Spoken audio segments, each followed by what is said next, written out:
Hello, everyone, and welcome back to Classic Comics. So today I'm reviewing Superman Red and Blue. And, this one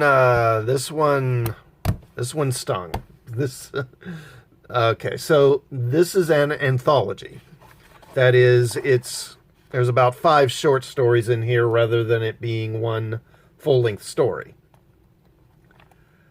This was an excruciating read. Absolute misery to read. This is the future of DC Comics, and comics in general, really, and the future is garbage. It's just pure leftist propaganda, wokeness, white guilt, you name it, it's all in here. So, and how did this even get published?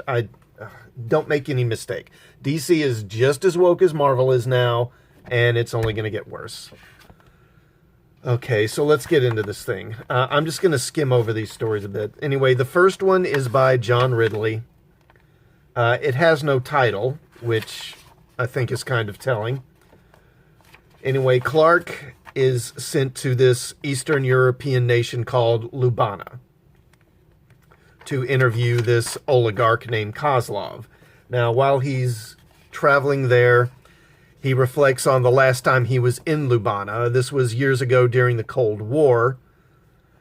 And he went into Lubana, even though, you know, it being a communist country, Eastern country, he really wasn't supposed to go in, and stopped this train crash from happening. And this is when we get the white guilt stuff, the white privilege stuff.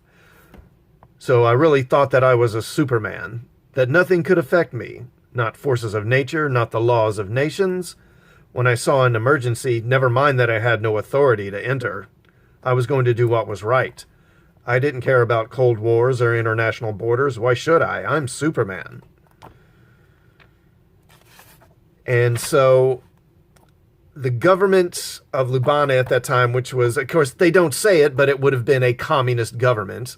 Funny how that word seems curiously left out of all this. They have some kind of artificial kryptonite that robs him of his powers. So then they catch him and they take him and throw him in this Gulag, where he's held prisoner for 8 months. And while he's a prisoner in the Gulag, he's tortured on a daily basis. And the guy Kozlov, who he's now going to interview, was the guy that ran the camp. So he escapes with Batman's help, although they don't show any of that. And this is his first time back in Lubana since then. So, yeah, this is all about Superman having his privilege checked, and about taking Superman and humiliating him and dragging him through the mud. And now some people, I've seen some other people do videos on this comic and have suggested that Superman gets raped while he's in the prison. And I know you're not supposed to say rape on YouTube. The algorithm doesn't like it. You know, whatever. I mean, personally, I don't... That's never really made clear. As it says here, every day they would drag me into the interview room. Every day they would restrain me in a way that left me exposed and vulnerable. And every day for 8 months, they did things to me.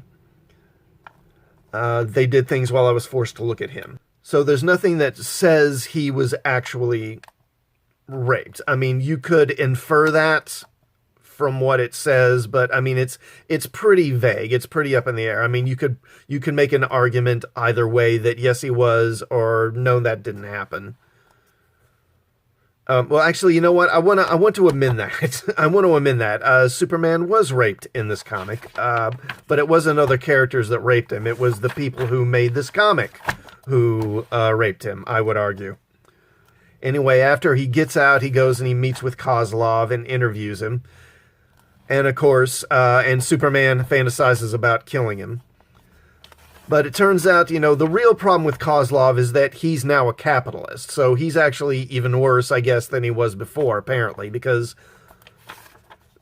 Ridley goes out of his way a couple of times to talk about capitalism and how it's bad, blah, blah, blah. But of course, there's never any mention of how when the guy was running this prison camp, it was communists running the country. That all suddenly, that's strangely all gets left out. Communism and, and that socialism and all that conveniently gets left out of how the country was run before when he was torturing people in his prisons. That has nothing to do with communism, apparently. Anyway, so next story, we've got this guy.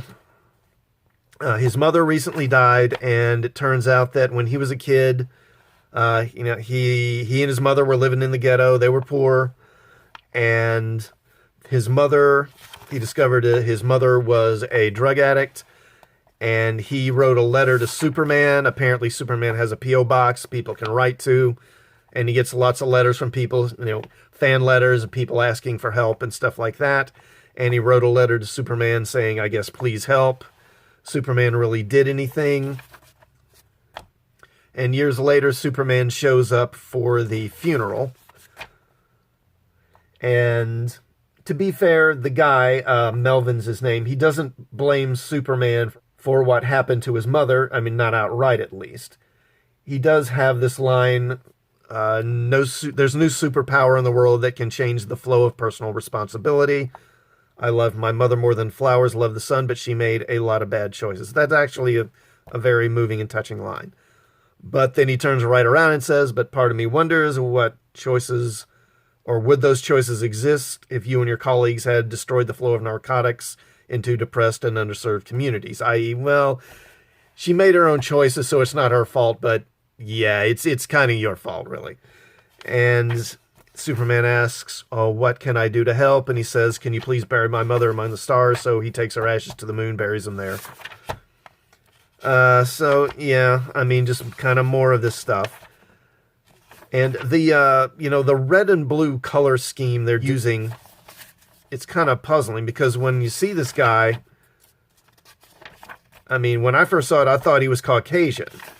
But, in the flashbacks, he's obviously African-American and his skin is blue. So it's kind of confusing. It took me a minute to realize that this guy and then the kid were the same person.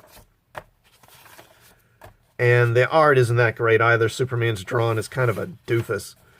But anyway, so then we go to the third story, The Boy Who Saved Superman. And in this story, there's this guy, his name is Abdi, who's interviewing for a job at the Daily Planet. And Superman is thrilled because it turns out this kid is Superman's hero. Years earlier, when he was first starting out as Superman, there was this alien that attacked Metropolis like a giant alien monster. And it zapped Superman and left him unconscious. And then this kid, Abdi, he finds Superman, and then he wants to drag him up to the roof to get him to the sun so that the sun can heal him or wake him up.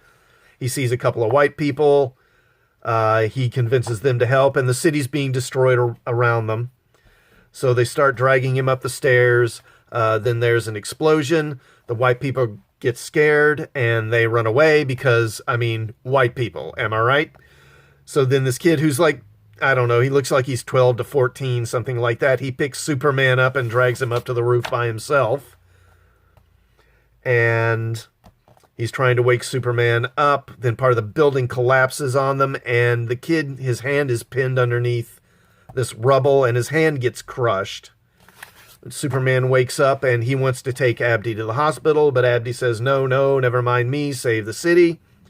So he fights the alien and defeats it. Then afterwards, he tries to find Abdi, but can't.